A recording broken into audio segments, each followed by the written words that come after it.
Welcome to the Tech Egg. Don't get scrambled. Enjoy the video.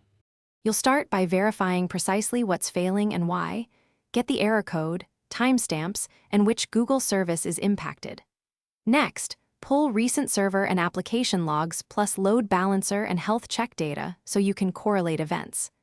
Once done, ensure you have admin credentials, deployment tools, and a tested rollback plan in place. This lets you act fast without making changes you cannot undo. Make sure environment and region details are noted before proceeding to deeper diagnostics. Now dive into diagnostics.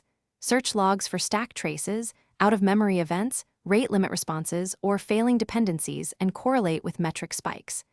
Then review monitoring dashboards for CPU, memory, disk I/O, network latency, and auto-scaling activity to find bottlenecks. After that, validate configuration.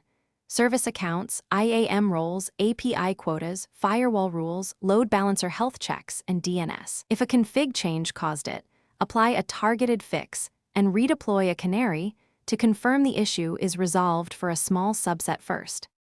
Finish by performing a staged rollback or canary deployment to restore service while minimizing risk. Monitor logs, error rates, and user impact metrics closely. Once stable, implement permanent fixes such as patching the code, tuning auto-scale policies, increasing API quotas, or fixing misconfigurations, and then run load tests. If the problem persists, escalate to platform support with collected logs, metrics, and reproduction steps. One key tip: if things go wrong, revert to the last known good state and preserve evidence for root cause analysis.